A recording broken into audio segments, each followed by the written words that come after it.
Hi friends, आज आपण या व्हिडिओमध्ये standard 8 subject general science chapter number 3 force and pressure हे चॅप्टर आज आपण या व्हिडिओमध्ये लर्न करणार आहोत. फ्रेंड्स, आपण या चॅनलवरती नवीन असाल किंवा चॅनल सबस्क्राईब केलं नसेल तर चॅनल सबस्क्राईब करा, लाईक करा, शेअर करा. Chapter number 3 force and pressure. Can you recall हा अकॅडमिक इयर 2021-22 या वर्षाकरता अभ्यासक्रमामध्ये हा क्वेश्चन विचारला जाणार नाही. ओके, हा अभ्यासक्रमामध्ये कमी केलेला आहे, परंतु तुम्ही सेल्फ स्टडी किंवा आपल्या माहितीसाठी असे प्रश्न तुम्ही आठवू शकता, रिकॉल करू शकता. What is a force? A force is a physical quantity. Force is a physical quantity that changes the state of rest or uniform motion of a body in a straight line. म्हणजे तुम्हाला कळलं असेलच, एखादा object म्हणजे वस्तू जर विराम अवस्थेत किंवा सरळ रेषेत गतिमान असेल, ओके, गतिमान बदल घडवून आणणारी भौतिक राशी म्हणजेच बल होय. जे एखाद्या विराम अवस्थेतील वस्तू गतिमान करण्यासाठी किंवा गतिमान वस्तूमध्ये बदल करण्यासाठी जी फिजिकल क्वांटिटी लागते, जी भौतिक राशी लागते, त्याच राशीला काय म्हणतो आपण? त्याच क्वांटिटीला आपण फोर्स असे म्हणतो. Okay. A stationary object on which no force is acting remains stationary. A stationary object on which no force is acting remains stationary. म्हणजेच स्थिर वस्तूवर कोणतंही जर फोर्स ॲक्ट करत नसेल, फोर्स कार्य करत नसेल, तर ती कशी राहते? स्थिरच राहते. एखादी वस्तू एका जागेवर असेल आणि त्या वस्तूला कोणताही आपण फोर्स लावला नाही तर ती वस्तू त्याच जागेवर राहील. Okay. An object in motion continues to move with same speed and direction when no force is acting on the object. म्हणजेच एखादी मुव्हिंग ऑब्जेक्ट किंवा एखादी मोशनमध्ये ऑब्जेक्ट असेल, म्हणजेच गतिमान एखादी वस्तू असेल, तर त्या वस्तूवर आपण जोपर्यंत फोर्स लावत नाही तोपर्यंत ती वस्तू गतिमान राहते किंवा त्याच दिशेने सतत पुढे जात राहते. हा आहे this is a Newton's first law of motion. आपण Newton's law of motion, Newton's first law of motion, second law of motion, third law of motion आपण नेक्स्ट इयरला म्हणजे 9th स्टँडर्डला स्टडी करणार आहोत. या न्यूटन्स लॉबद्दल आपण नेक्स्ट इयरला डिटेलमध्ये आपण स्टडी करणार आहोत. Next, observe. हे सुद्धा आपल्या अकॅडमिक इयर 2021-22 या वर्षाकरता सेल्फ स्टडीसाठी दिलेले आहेत. ओके, परंतु आपण तरीसुद्धा ते पिक्चर तुम्ही ऑब्झर्व करा. Observe the picture in figure 3.1. First figure मध्ये तो व्यक्ती त्या कारला काय करतोय बघा. त्या सेकंड फिगरमध्ये तो मुलगा त्या कुत्र्याला काय करतोय बघा. आणि या ठिकाणी हा मुलगा काय करतोय हे व्यवस्थित निरीक्षण करा. ओके. नेक्स्ट आता आपण बघतोय contact and non contact forces. या ठिकाणी कॉन्टॅक्ट झालेला आहे. ओके. या वरील फिगरवरून आपल्याला लक्षात येईल कोणते फोर्स कॉन्टॅक्ट फोर्स आहेत आणि कोणते फोर्स कॉन्टॅक्ट फोर्स नाहीत. Okay. Figure 3.1. A car moves in forward direction when man apply force from behind. Okay. A car moves forward direction when man apply force behind. Okay. तो काय करतोय? Man काय करतोय? मागून काय लावतोय? फोर्स लावतोय आणि मोठं ती कार काय करतोय पुढे, त्यामुळे कार काय होते पुढे ढकलली जाते. Okay. The reluctant dog is being pulled by his master and boy playing football is kicking the ball away. A reluctant dog is being pulled by his master. Okay. म्हणजे तो एक तटून बसलेला कुत्रा आहे. ओके. त्या तटून बसलेल्या कुत्र्याला तो बॉय काय करतोय ओढतो आहे. ओके. थर्ड फिगरमध्ये a boy playing football is kicking the ball away. म्हणजेच काय करतोय तो फुटबॉल खेळणार मुलगा पायाने काय करतोय चेंडूला किक मारत आहे. Okay. Next, what do you observe from this. तुम्ही यातून काय ऑब्झर्व केलं असेल. A force act on two bodies through and interaction between them. Force act on two bodies through and interaction between them. म्हणजेच काय दोन वस्तूंमधील काय होते आंतरक्रिया होते. दोन वस्तूंमधील आंतरक्रियेमधून त्या वस्तूवर बल म्हणजेच फोर्स प्रयुक्त होते. या ठिकाणी दोन वस्तू कोणत्या आहेत, दोन बॉडीज कोणत्या आहेत. हा एक मॅन आणि दुसरी कार. या ठिकाणी दोन ऑब्जेक्ट कोणते आहेत बॉयज अँड डॉग. या ठिकाणी दोन ऑब्जेक्ट कोणते आहेत two object. First object is boy, second object is ball. Okay. Next, see figure 3.2. Iron nail get attracted to a pole of a magnet due to magnetic force. Iron nail get attracted to a pole of magnet due to a magnetic force. Okay. म्हणजे आपल्याला माहिती आहे या मॅग्नेटच्या पोलकडे काय होतात त्या टाचण्या आहेत किंवा ती खिळी आहेत ते काय होतात आकर्षित होत आहेत. Okay. attracted to a pole. Next, a coconut is falling from coconut tree. त्या नारळाच्या झाडावरून काय होतात नारळ खाली पडत आहेत. Object are attracted to the earth due to force of gravity. Okay. आपल्याला माहिती आहे फोर्स ऑफ ग्रॅव्हिटीमुळे काय होतात ऑब्जेक्ट काय होतात अर्थकडे काय होतात अट्रॅक्ट होतात. when comb get rubbed against air, when a comb gets rubbed against air, small pieces of paper kept on table get attracted to the comb. हा एक्सपेरिमेंट तुम्ही प्रत्येक विद्यार्थ्याने करून बघितलेला असेल. जर करून बघितला नसेल तर घरी सहज करता येण्यासारखा हा एक्सपेरिमेंट आहे. तुम्ही सहज करू शकता. ओके. म्हणजे काय करायचंय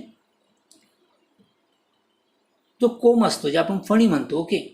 ते आपण जर केसावर काय केले व्यवस्थित अशी घासले आणि त्या कागदाचे कपटे जर बाजूला ठेवले आणि कागदाच्या कपट्याकडे कागदाचे छोटे छोटे तुकडे घेतले त्या तुकड्याकडे ते आपण जर कोंब घेऊन गेलो तरी काय होतात त्या कोंबला ते कागदाचे तुकडे काय होतात चिपकतात. कागदाचे तुकडे काय होतात अट्रॅक्ट होतात. कोंबकडे काय होतात कागदाचे तुकडे अट्रॅक्ट होतात. या ठिकाणी बघा कागदाचे काही पीसेस अट्रॅक्ट झालेले आहेत. ओके. घरी तुम्ही करून बघू शकता. हा एक्सपिरियन्स सबसे इझी आहे. ओके. सोपा आहे. The comb has an electrostatic charge and there is an induced opposite charge on the pieces of paper and the pieces stick the comb. म्हणजे त्या कोंबवरती काय होतं त्यामध्ये आपण स्थितिक विद्युत प्रभार म्हणजेच म्हणतो आपण the comb has electrostatic charge. कोंबवरती कोणता असतो इलेक्ट्रोस्टॅटिक चार्ज. आणि नेक्स्ट जे कागदाचे तुकडे आहेत ते कपटे आहेत त्यांच्यात काय होतो त्यांच्यात सुद्धा कोणता चार्ज होतोय opposite charge induce opposite charge तयार होतोय आणि त्यामुळे काय होत आहे ते कागदाचे कपटे किंवा तुकडे म्हणतो ते काय होतात त्या कंगव्याला काय होतात चिकटतात. Next 3.1 in figure 3.1 force is seen to act through a direct contact of object. 3.1 मध्ये आपण 3 एक्झाम्पल पाहिले होते. तो मॅन काय करत होता कारला पुश करत होता. तो बॉयज त्या डॉगला पुल करत होता. म्हणजेच त्या ठिकाणी force is seen to act through a direct contact, म्हणजे ऑब्जेक्ट दोन ऑब्जेक्टमध्ये डायरेक्ट कॉन्टॅक्ट येत होता. Okay, object via one more object, such is force called as contact force. Such force is called contact force. And figure 3.2, force applied between two objects even if the two objects are not in contact, such force is called non-contact force. म्हणजेच ही जे examples आहेत ती contact फोर्सचे examples आहेत, आणि ही जे examples आहेत ही 3 examples आहेत नॉन कॉन्टॅक्ट फोर्स. कारण का दोन्ही ऑब्जेक्टचा डायरेक्ट कॉन्टॅक्ट होत नाही तरी सुद्धा ते एकमेकांकडे काय होतात, अट्रॅक्ट होत आहेत. Okay,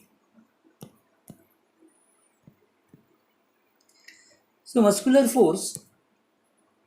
force is an example of contact force and is applied to object with the help of our muscle. It applied in several cases such as lifting, pushing, pulling.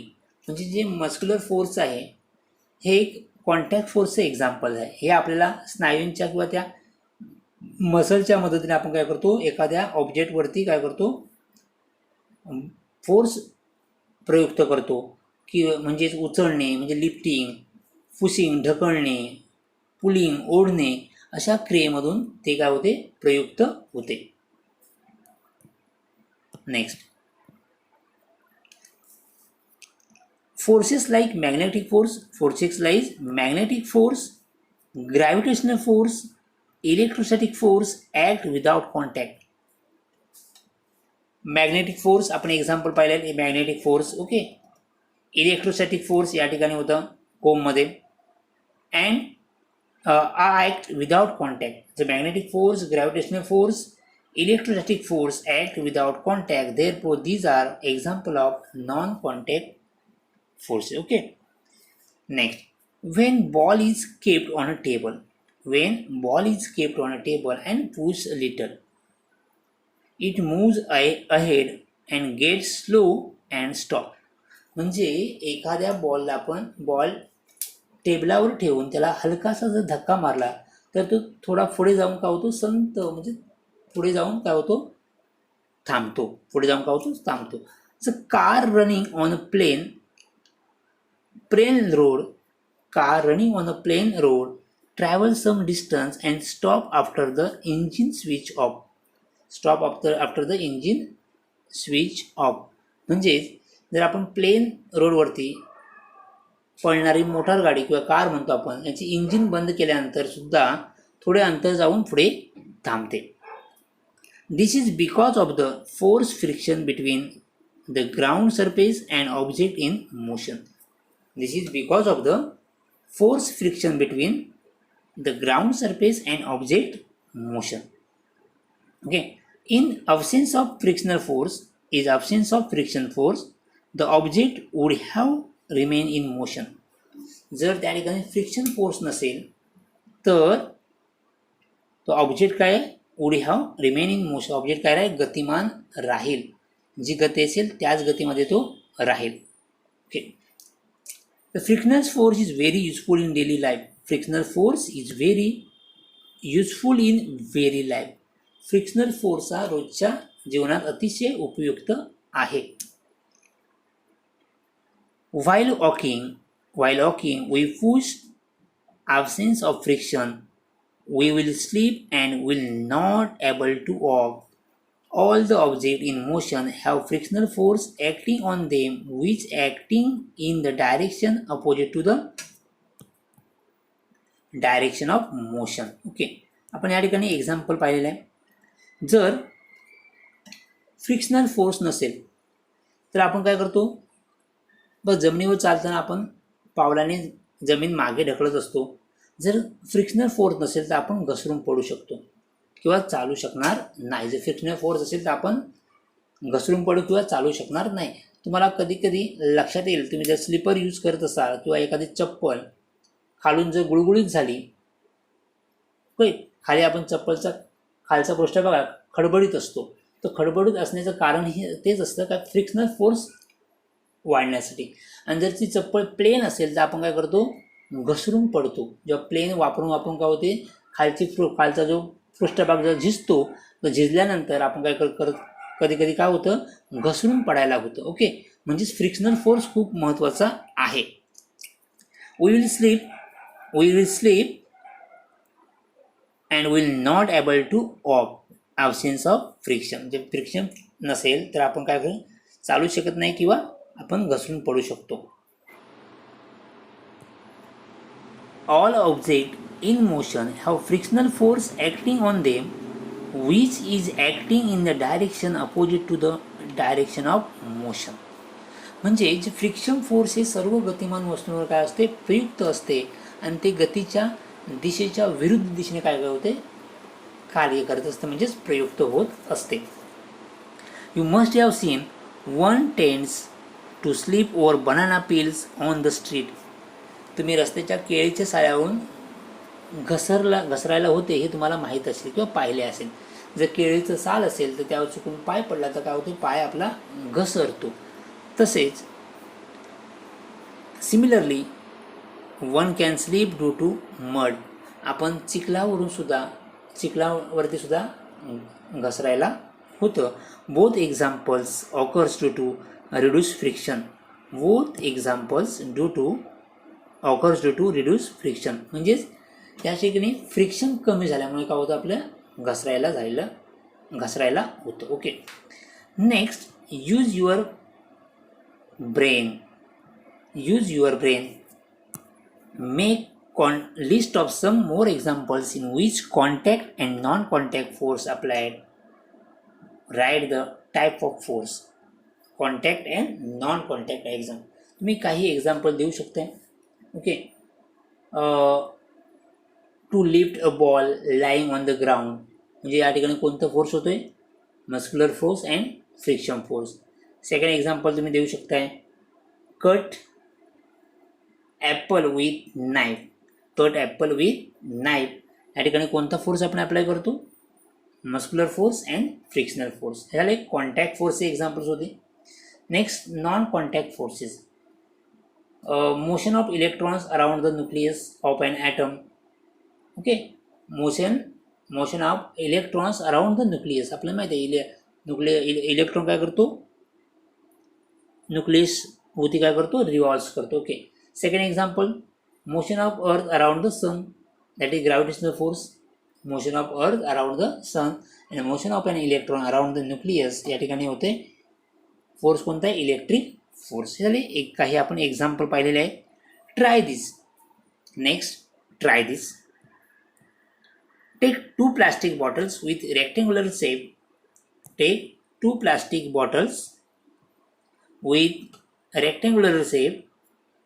Close their opening by fitting the lids tightly. Keep two small bar magnet on the them. या ठिकाणी फिगरमध्ये तुम्हाला दिसत आहे हे दोन bottle आहेत. त्या दोन बॉटलला काय केलं झाकण किंवा आपण लिड्स काय केलं टाईटली लावलेलं आहे आणि त्या keep two small bar magnet on them. त्यावरती काय प्लेस केलं आहे बार मॅग्नेट प्लेस केलेला आहे. Fix them neatly using sticking tape.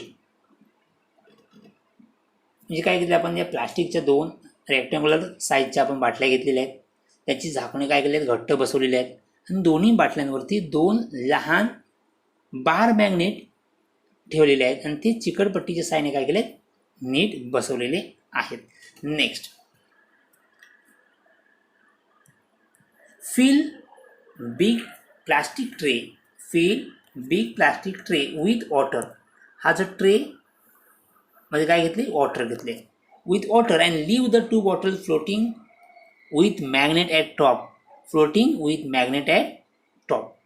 So त्या मोठ्या आपण प्लास्टिकच्या ट्रेमध्ये काय घेतले पाणी भरून त्यात ह्या बाटल्या आपण काय केल्या चुंबक म्हणजेच मॅग्नेट वरच्या बाजूला येतील अशा रीतीने आपण तरंगत ठेवलेले आहेत. Next take one bottle near to the other. एक बॉटल दुसऱ्या पार्टीच्या जवळ न्या. If north pole of the magnet near the south pole to the other magnet the bottle will head towards each other because the unlike poles attract each other. जर north आणि south एकत्र आले तर ते काय होतं, अट्रॅक्ट होतील. कारण का, आपल्याला माहित आहे unlike force attract each other. Okay. Observe what will happen when the direction of bottles are change. We observe change in motion of the bottles without any direction contact. This means there exists non-contact force between two magnet. म्हणजे यामध्ये कोणते non contact force between two magnet. म्हणजे या दोन्ही मॅग्नेटमध्ये कोणता non contact force कार्यरत आहे. Next, use your brain. Use your brain हे हा टॉपिक ॲकॅडमिक इयर 2021 to 22 या वर्षाकरता हा प्रश्न विचारला जाणार नाही. You have learn about static electricity in the previous standard. Electrostatic force is a non contact force. To verify this which experiment will you perform. So next आपण बघूया balance and unbalance force. Balance and unbalance force. Take cardboard box, tie thick string to its two sides and kept in a smooth table as shown in figure 3.4. एक cardboard box घ्या, म्हणजेच पुट्ट्याचा एक खोका घ्या.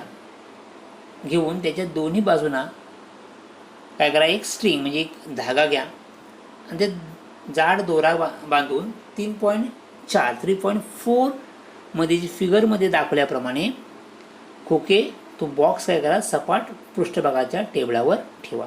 या ठिकाणी तुम्हाला दिसतोय ठेवलेला. Okay. Next, tie weighing pan to the two ends. दोन्ही एंडला काय केलं आहे, हे पॅन टाय केलेले आहेत. The box does not move on the table. Box does not move on a table म्हणजे काय होतो, तो बॉक्स कसा असेल, मूव्ह होत नाही. तो कसा आहे, कॉन्स्टंट आहे, स्थिर आहे.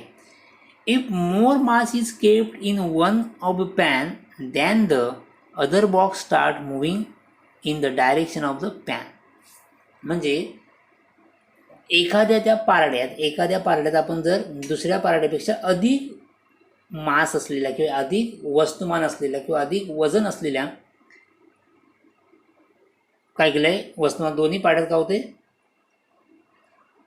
एक वजन जर एक्स्ट्रा घेतलं तर काय होते, या ठिकाणी बघा, one pan than in the other the box starts moving in the direction of the pan. Box काय होतोय, मूव्ह होतोय. म्हणजेच काय, एखाद्या पारड्यात दुसऱ्या पारड्यापेक्षा अधिक वस्तुमानच्या वस्तू ठेवल्यास खोके त्या पारड्याच्या दिशेने काय होतं, सरकू लागतं. म्हणजे ज्या पारड्यामध्ये जास्त वजन आहे त्याकडे हा खोका काय होईल, समजा या पारड्यामध्ये जास्त वजन असेल तर हा खोका या साईडला सरकेल. Okay. Next, equal gravitational force act on both pans when equal masses are kept in them. This means balance force act on the box with effective force is equal to 0 as these are acting on opposite direction and is contrary. If more mass is kept in one pan than other, the box starts moving in direction of the pan with more mass. म्हणजे कळलं, ज्या बाजूला जास्त वस्तुमान असेल त्या बाजूने काय मास असेल त्या बाजूने ती काय पॅन काय होतो, मूव्ह होतो. When unequal force is applied to the box, unequal forces are applied to the box on the two sides and unbalanced force act on the box resulting in imperative motion of the box. म्हणजे जर त्या बॉक्समध्ये दोन्ही बाजूंना असमान बल equal बल force नसेल, इक्वल फोर्स आपण लावल्याने इक्वल फोर्स न लावल्याने काय होतं, नॉन कॉन्टॅक्ट फोर्स किंवा अनइक्वल फोर्स ॲक्ट होतोय. अनइक्वल फोर्स जर कार्यरत होतो म्हणजे दोन्ही बाजूंना जर समान वजन नसेल तर कोणता फोर्स इथे या ठिकाणी कार्यरत होतो, तर अनइक्वल फोर्स. ओके. जर वेट समान असेल दोन्ही बाजूला तर फोर्स कोणता होतो, बॅलन्स फोर्स. ओके.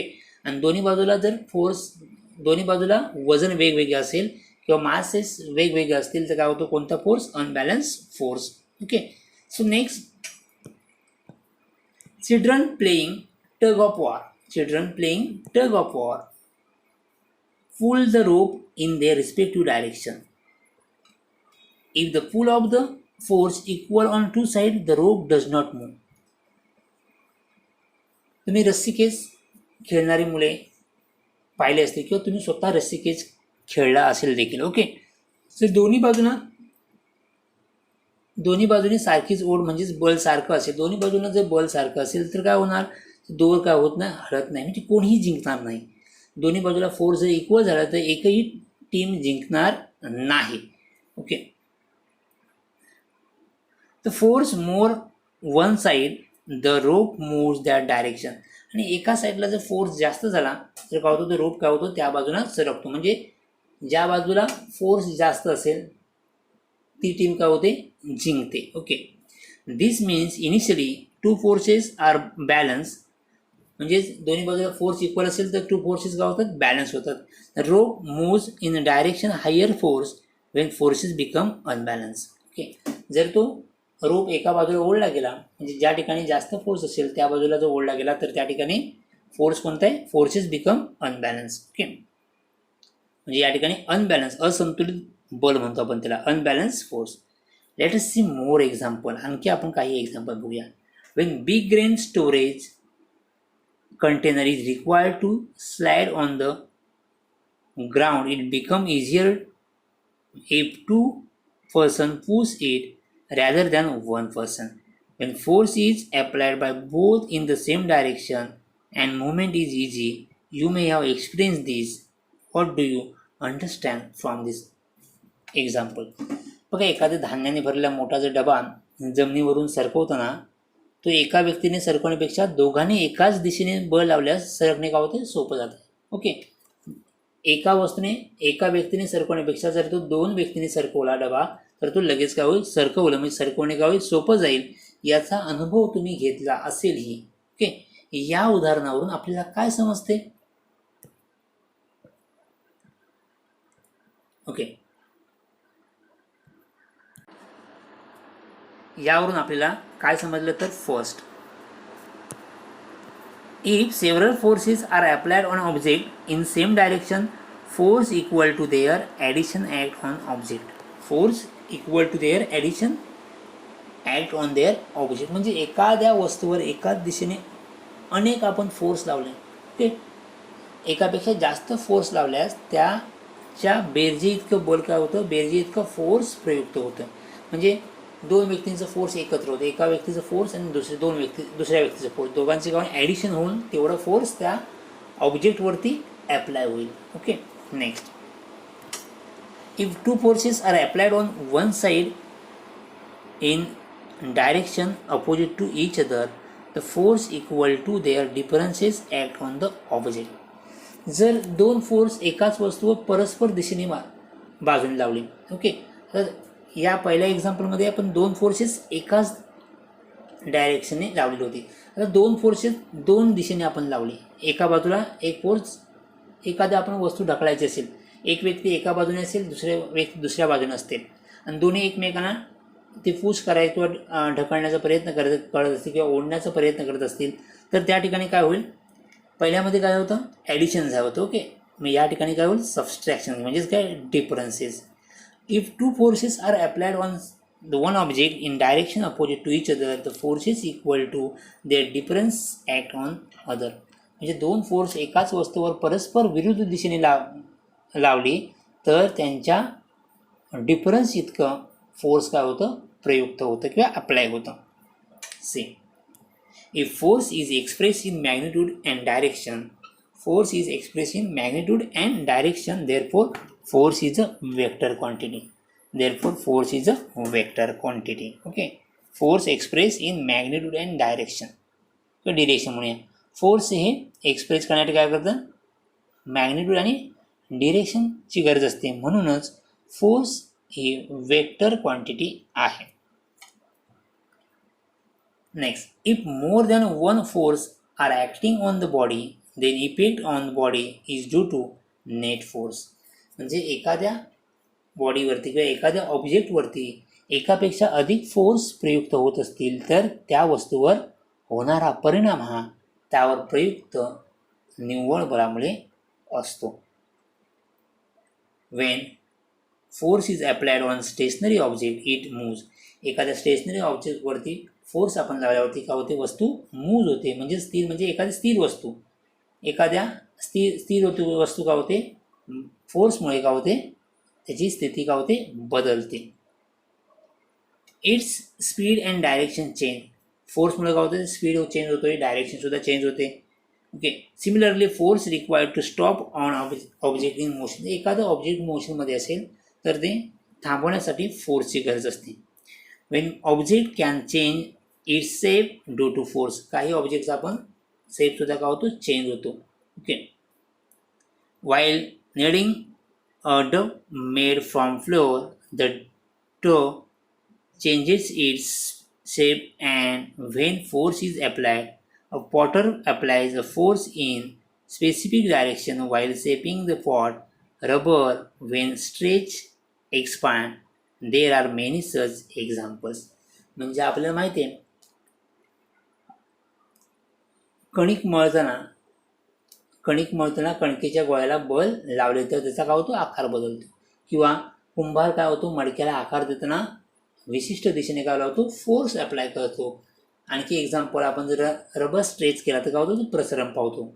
अशी कितीतरी उदाहरणे आपल्याला देता येतील. ओके. सो फ्रेंड्स, आपण या व्हिडिओमध्ये इथेच थांबतोय. नेक्स्ट व्हिडिओमध्ये आपण इनर्शिया